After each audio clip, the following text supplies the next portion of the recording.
Hey, this is Dave DeCamp from antiwar.com. This is anti-war news for Thursday, November 16th, 2023.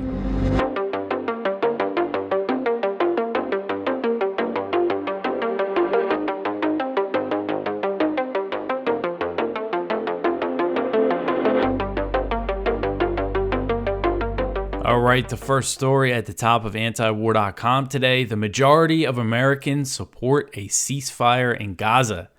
So a new poll from Reuters Ipsos found that the majority of Americans support the idea of a ceasefire in Gaza, and this is a position that has been rejected by the Biden administration. So about 68% of respondents agreed with the statement that Israel should call for a ceasefire and try to negotiate. So 68%, that's pretty significant.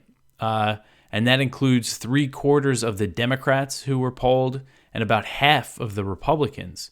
So this poll is the second in recent weeks to show that the majority of Americans support a Gaza ceasefire.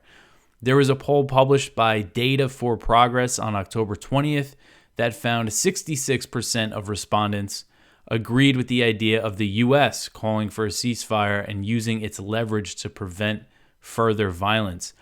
I kind of thought that poll might have been too good to be true. It said about 80% of Democrats like this idea, but here we have a second poll showing very similar numbers.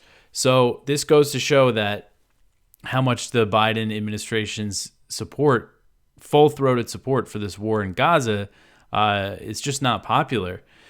And the Biden administration has called for pauses in the fighting, but they have refused to use the term ceasefire, as it is, the U.S. is very determined to continue supporting Israel's war in Gaza, which is currently focused on Gaza's biggest hospital. And we'll get more into the hospital situation a little later. So this Reuters Ipsos poll also showed a general decline in U.S. public support for Israel. Just 31% of poll respondents said that they supported sending Israel weapons, while 43% opposed the idea. So more people opposed sending Israel weapons than the people who favor it. And only 32% of respondents said that the U.S. should support Israel, compared with 41% in a poll that was conducted in October. So just within 1 month, the support for Israel is declining, according to these polls. And I think maybe in that month, a lot of people have seen the destruction in Gaza and everything that's going on there. And it found that the plurality of Americans, 39%, support the idea of the U.S. being a neutral mediator in the conflict, which is interesting. Although, the Palestinians at this point would never consider the U.S. to be neutral. But that is, I think, good to see that Americans are thinking that that would be a better role for the U.S. instead of just, blindly supporting one side. All right, so the next one here: hostage talks are focused on how long Israel will allow a ceasefire. So the negotiations between Israel and Hamas on a potential hostage deal are focused on how long Israel is willing to pause its military operations in Gaza. And this was reported by Axios on Wednesday. Sources told Axios that Qatari mediators have given 2 proposals to Israel. One involved Hamas releasing around 18 hostages in exchange for a 3-day ceasefire, and that was rejected by Israel's war cabinet. They said that for 18 hostages, they would not consider a pause of more than 24 hours. The second proposal would involve Hamas releasing a larger amount of hostages for a 5-day pause, but Israel is not willing to stop its onslaught for more than 3 days. So the sticking point seems to be the length of the ceasefire or pause, whatever you want to call it. But under this proposal, Hamas would release 50 women and children on the first day, and then 10 more hostages each day as long as there is a ceasefire. Israel would also release groups of Palestinian women and children that it has detained. So that is an aspect of this, is getting Palestinians who are arbitrarily detained in Israel freed as well. So the New York Times also reported a similar deal was on the table. And what was interesting is that the New York Times report said that an agreement might be close, but the Axios report, which cited U.S. and Israeli officials, said that there are still unresolved issues and that it's unlikely a deal will be announced in the coming days. One thing that has angered Hamas and complicated the talks is the Israeli raid on the Al-Shifa hospital in northern Gaza. So Hamas is able to immediately release 50 women and children without consulting other factions who are also holding Israeli hostages.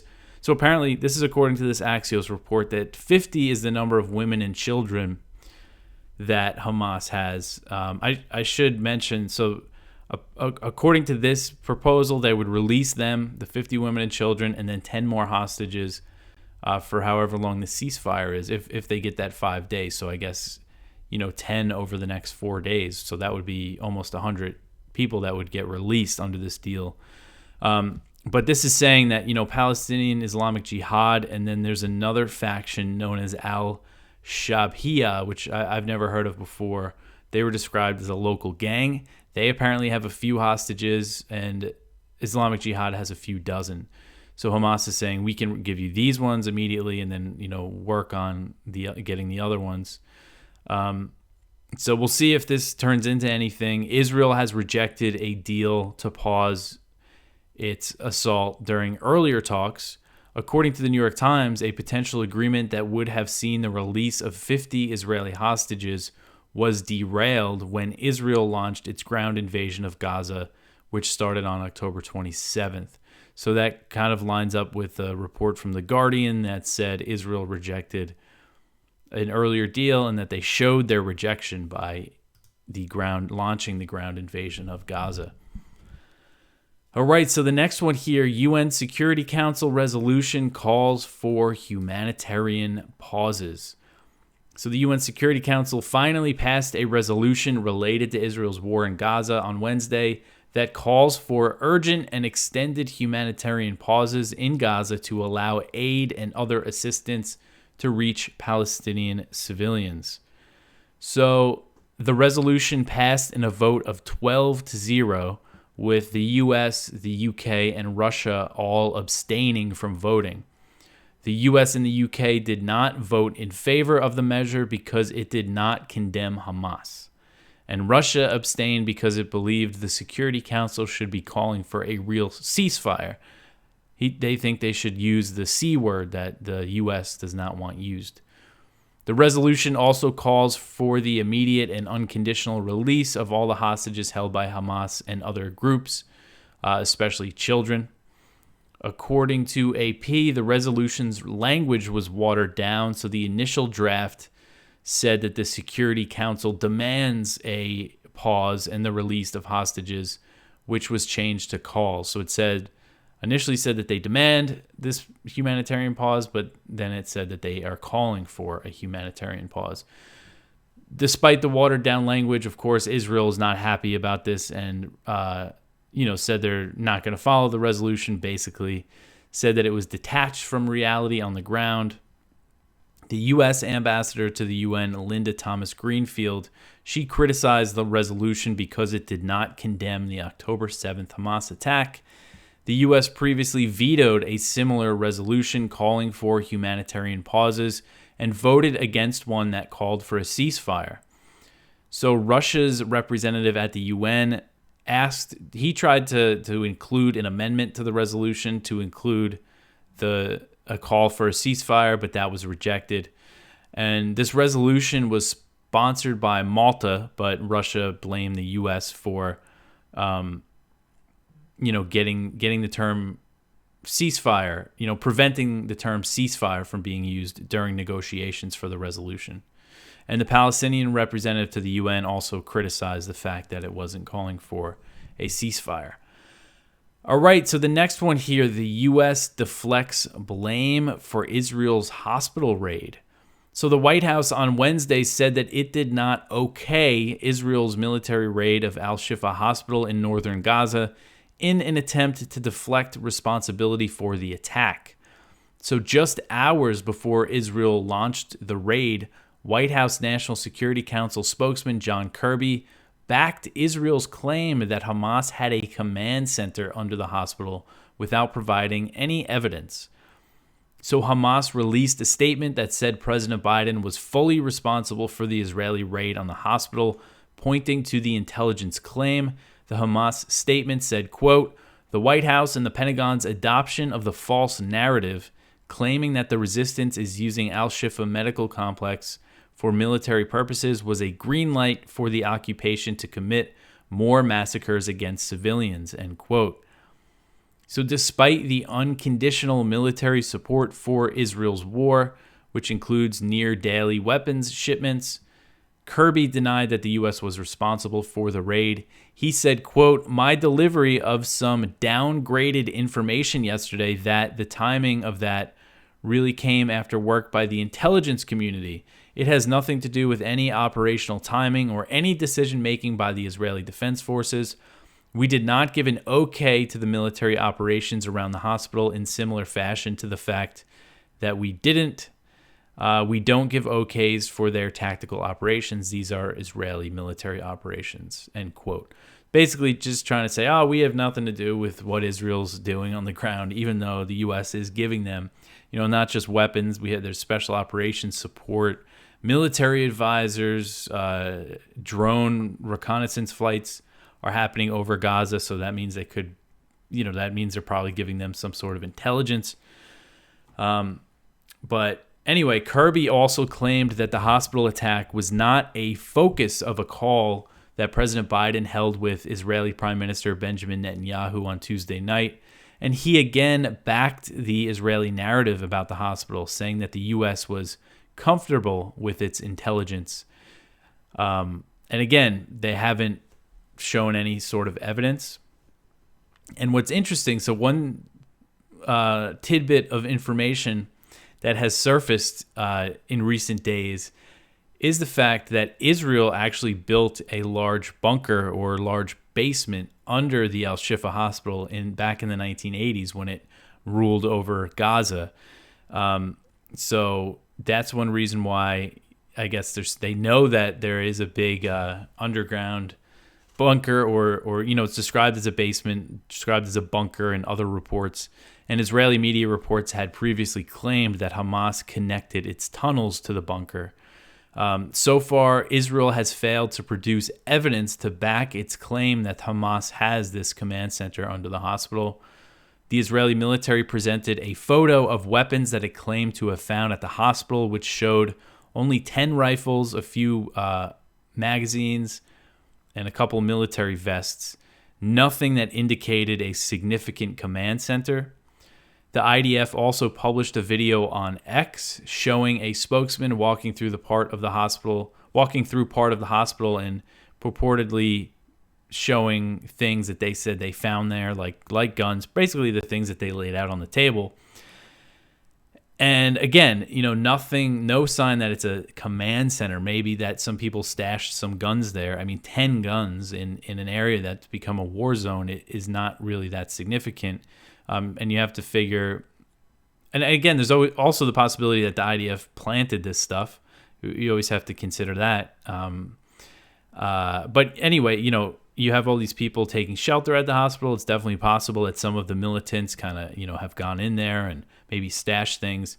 All of these things are possibilities. But again, it doesn't show a command center. And let's say Hamas did have some sort of command center under the hospital. You would figure they would be gone by now if their tunnels connected to it. So again, just Israel's strategy of attacking the hospital without evacuating the people, I mean, it just doesn't seem... It just goes to show that they don't care about the lives of the civilians that are there. Oh, and another thing that's interesting about the video, so they posted this video on X, and then they deleted it, and then they posted an edited version that blurred out a laptop that they showed at the end. So, there's just something fishy about that. And the hospital is still full of hundreds of patients, including those premature babies who were taken out of their incubators. Again, the death toll hasn't really been updated too much, so we just don't really know what's going on anymore because of this communication breakdown that's happened in Gaza. And as much as the U.S. wants to wash its hands of this whole thing, it's 100% supporting. It's a U.S. backed raid on the hospital with the amount of military support that the U.S. has provided. And this next story here, report details arms that the U.S. has shipped to Israel to support the Gaza onslaught. So this is a report from Bloomberg that was published on Tuesday. It detailed some of the weapons that the U.S. has shipped to Israel to support its onslaught in Gaza. The Pentagon has refused to detail the arms that it has been providing Israel since October 7th. The only weapon shipments that have been publicized were interceptors for the Iron Dome air defense system and small diameter bombs. So according to this Bloomberg report, other weapons that the U.S. has been delivering include Hellfire missiles and 30mm ammunition for Apache helicopters, M141 shoulder-fired bunker-busting bombs, 155mm artillery shells, Army vehicles, and night vision equipment. So NBC News reported last month that the U.S. sent cluster bombs, which are notorious for killing civilians. That report said that the U.S. provided the dual-purpose improved conventional munitions, DPICM, cluster bombs. And they do have a 155mm variant, but this Bloomberg report didn't say anything about cluster bombs. And if Israel was using them, I'm pretty sure, I think we would see reports of that. We would see evidence of it because they have a very kind of distinct look, these cluster bombs. But I still think it's possible that the U.S. did send them to them. I mean, that's what NBC reported a month ago. So a Pentagon spokesman declined to discuss details with Bloomberg about the weapon shipments, but said that the U.S. was, quote, leveraging several avenues from internal stocks to U.S. industry channels to ensure Israel has the means to defend itself, end quote.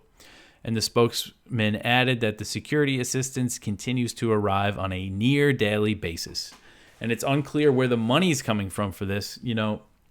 This has got to cost, who knows how much this is costing.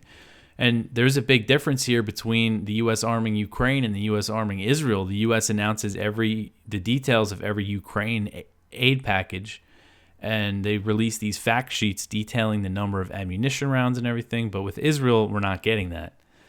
And this military support for Israel, it comes with no conditions. There's no limits on how they can use these weapons. Obviously, they can use them to kill thousands and thousands of children, and the White House is not going to bat an eye.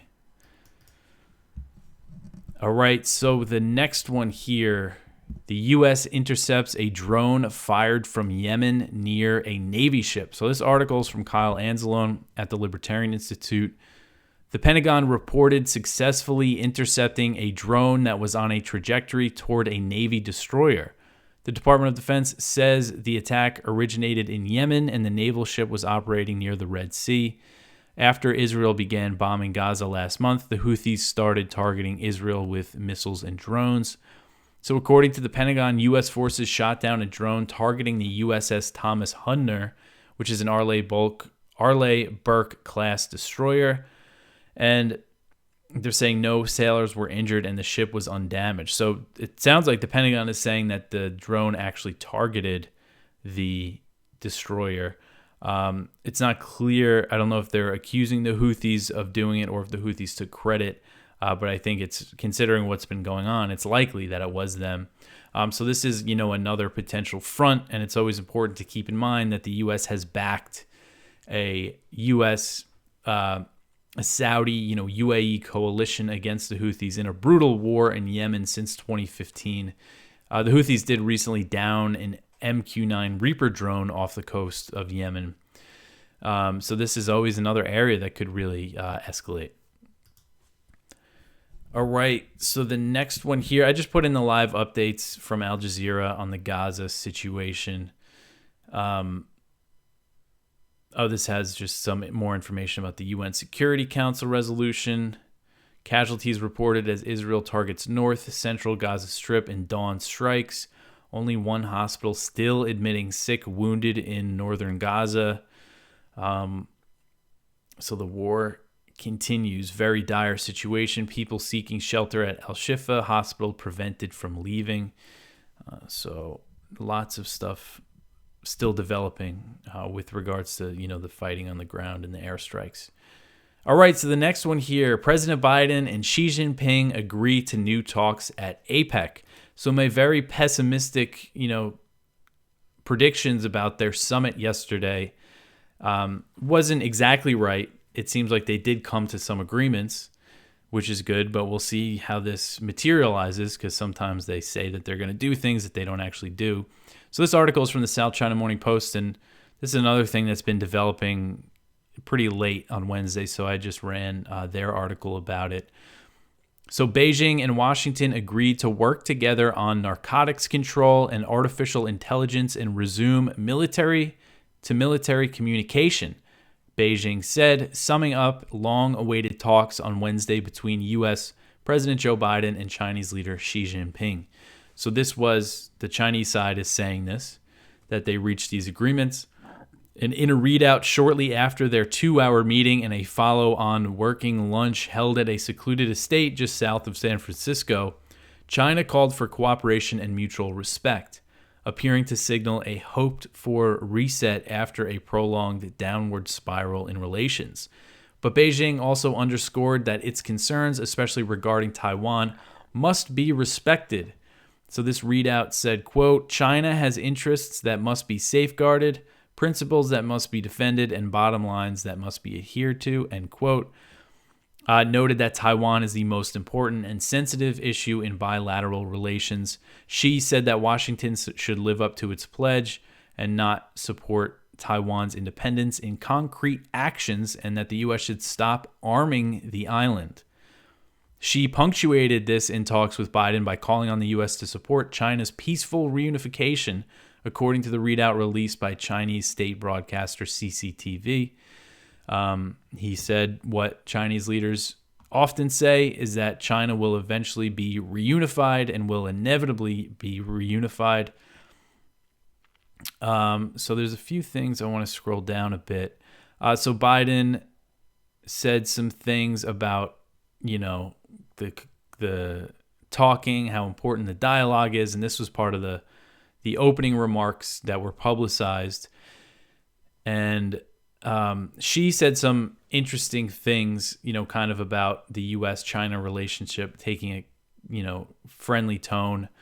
But he's talking about actions that the U.S. has taken against China, the export controls. China's really not happy about these sanctions that Biden has been imposing. He's really ramped up what was the trade war that started under Trump with the tariffs, and Biden has expanded that into these very stringent export controls targeting China's semiconductor industry. So she said that these steps, quote, have seriously damaged China's legitimate interests, suppressing China's science and technology to curb China's high-quality development and deprive the Chinese people of their right to development, end quote. So one thing that's a big deal about these export controls that I always try to mention is that it's not just the U.S. doing it. They've also convinced the Netherlands and Japan who they export technology needed to make advanced microchips, semiconductors. So the U.S. is also, pressuring other countries to impose these restrictions on China. You put the shoe on the other foot. So another quote here from Xi. He said, quote, the China-U.S. relationship, which is the most important bilateral relationship in the world, should be perceived and envisioned in a broad context of the accelerating global transformation unseen in a century. Conflict and confrontation has unbearable consequences for both sides. I'm still of the view that major country competition is not the prevailing trend of current times and cannot solve the problems facing China and the United States or the world at large, end quote. So we'll get in, I think more details will become clear about the concrete steps that they might take to resume the military-to-military dialogue. And apparently this artificial intelligence agreement that they're going to work on is related to restricting its use in weaponry, including in drones, autonomous, and other types of autonomous weaponry, and the deployment of nuclear warheads. So that's kind of interesting. So again, hopefully this turns into something and that it's not just, talks for the sake of talking. All right, so the next one here, Taiwan opposition parties agree to a joint ticket in the presidential race. So I covered something kind of similar recently, that the two main opposition parties in Taiwan were starting to unify. They decided to unify for legislative elections, and now it is official that they are joining forces for the presidential election. And this is the Kuomintang and the Taiwan's People's Party, the TPP. The TPP is relatively new. Kuomintang is, the party of Chiang Kai-shek, the Chinese nationalists, that fought in the Civil War against Mao and then fled to Taiwan and ruled a military dictatorship. Pretty brutal one in Taiwan until the 1980s when they democratized. And so it's interesting that the Kuomintang is actually the most kind of Beijing-friendly party in Taiwan. And the TPP, I don't have too much of an understanding of Taiwanese politics, but from what I understand, they are more friendly toward China and like the idea of easing tensions, much more so than the ruling party, which is the Democratic Progressive Party, but maybe not as much as the Kuomintang. But polling has showed that the DPP, which is the ruling party, would do very strongly in the presidential election if both the Kuomintang and the TPP run presidential candidates. But if they unify, they have a chance at winning. So they are unifying, and it's good to see.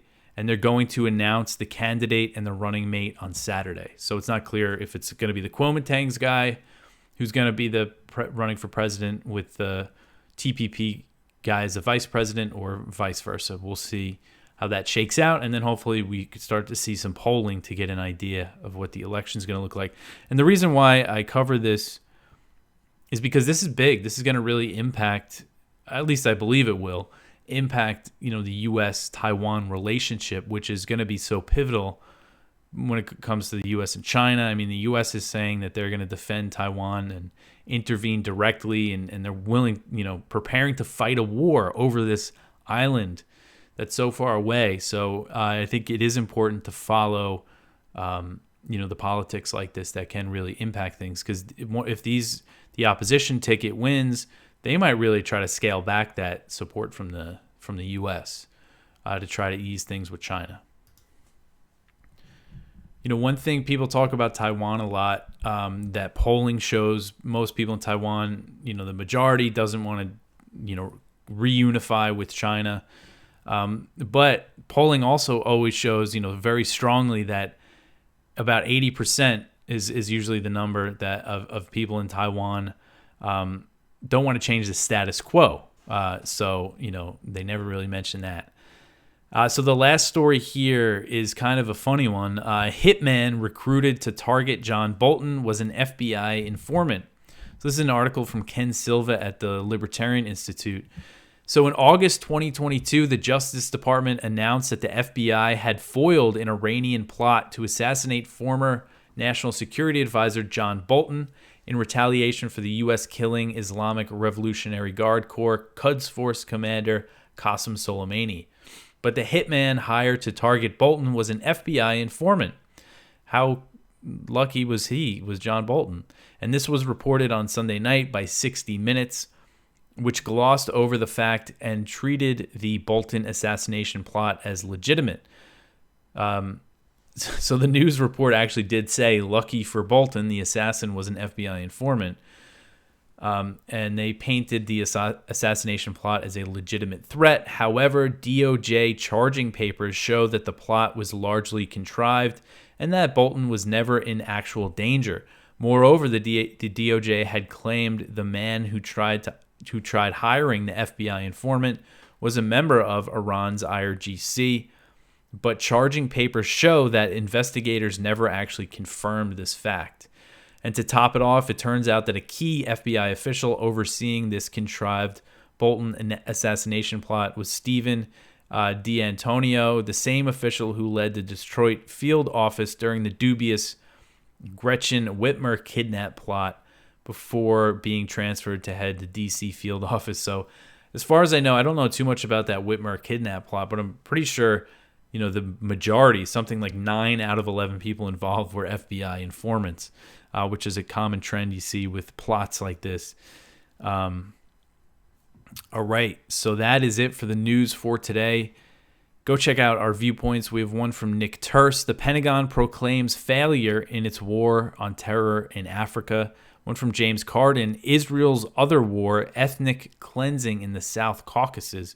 And that's referring to Israel's support for Azerbaijan. Israel has sold a lot of weapons to Azerbaijan as they launched their war in Nagorno-Karabakh back in 2020.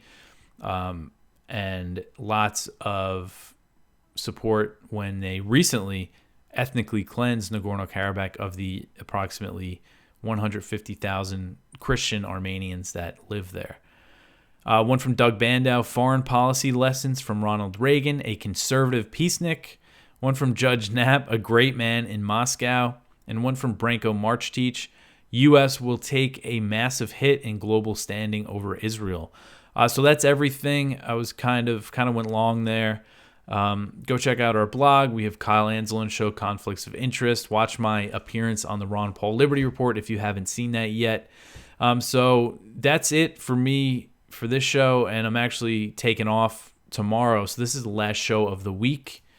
I'm heading to New York in a couple hours. I'm going to hit the road, but I'll be back on Sunday, and I'll be writing and recording that night to give you a show for Monday. So just a short week this week. Back to normal next week. Actually, next week, Thanksgiving is Thursday. I plan on working, probably do kind of a limited number of stories. It's usually pretty slow, but I'm sure with everything in Gaza that there's going to be stuff to cover.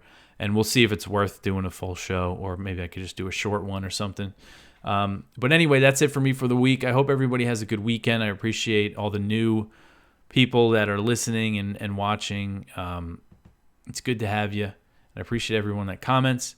But I'll be back after the weekend. Thanks for listening.